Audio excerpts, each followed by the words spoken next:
condolences and that of the people of Eden Monaro on the death of Queen Elizabeth II on September 8 this year.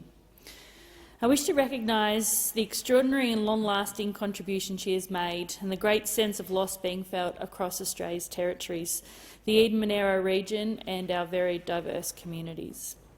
Her Majesty the Queen was a remarkable role model. Over the course of 70 years of service and duty, we came to learn a lot about her sense of humour, her unwavering grace and commitment to service, including to that of the Australian people. Her Majesty demonstrated a great interest in the vitality and prosperity of regional Australia, and she spent time in many regional centres and small towns, many of which are in the electorate of Eden Monaro. In March 1963, on just her second trip to Australia, Queen Elizabeth II toured the then Snowy Mountains Hydroelectric Authority, which we now know as Snowy Hydro. Her presence was felt across the region, visiting Cooma, Jindabyne, Yukonbean, Kyandra, Guthiga and Cubramurra. From Talbingo to Cancoban and Adaminity to Berrydale, through to Queanbeyan, where Her Majesty unveiled a plaque to commemorate her visit in 1977, which still stands today in the Bicentennial Hall. The Queen made visiting our regions a priority. And these townships and their communities are forever etched into royal history. As the member for the vast seat of Eden Monaro, I often talk about the amount of kilometres I've travelled visiting constituents and communities.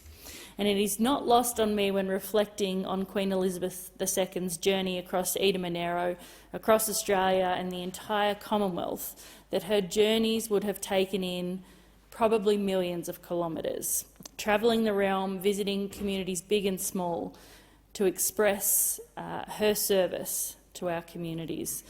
And I want to express my deep respect and admiration to Her Majesty for that feat alone.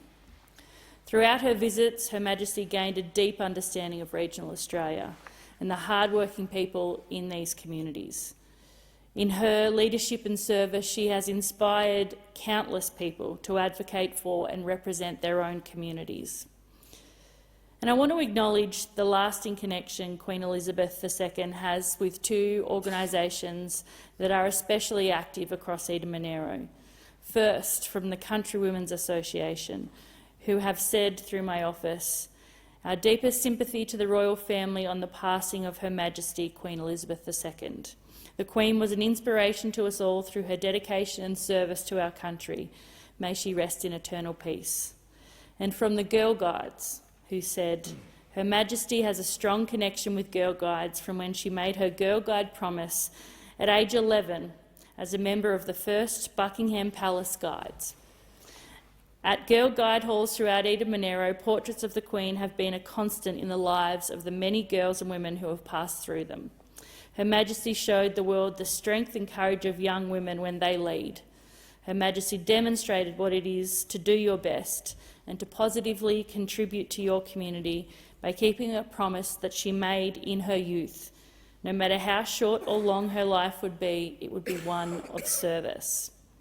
And I extend my deepest gratitude to the work of both of those organisations. And as the patron Girl Guide for Queanbeyan and Bega, I echo the sentiments from both the Girl Guides and the Country Women's Association. In my role as Minister for Territories, I wanted to acknowledge the deep connection that Her Majesty had with the territories of Australia. Her commitment to Canberra, visiting the national capital on 14 separate occasions, more than any other Australian city, showed that most. Queen Elizabeth II enjoyed a plentiful following, but in Canberra her royal visits captured the hearts of thousands as they gathered in droves just to catch a glimpse of her. Her Majesty's trips spanned from 1954, when she opened a session of what is now the old Parliament House, to her final visit in 2011, where she was welcomed by 3 exceptional women and leaders: our then Governor-General Dame Quentin Bryce, the Honourable Julia Gillard, our first female Prime Minister, and now Senator Katy Gallagher, who at the time was Chief Minister of the ACT. In Her Majesty's second last trip to Australia in 2006, Queen Elizabeth II honoured the courageous and heroic firefighters who fought the January 2003 bushfires, an important acknowledgement of the nation's capital. She visited Cocos Keeling Islands in 1954 and Norfolk Island in 1974. Her generous time and presence on both islands were warmly remembered and welcomed. I'm grateful for the recognition that the people of our community have shown Queen Elizabeth. She was a remarkable woman, an exemplary role model, and her presence will be forever felt across our country.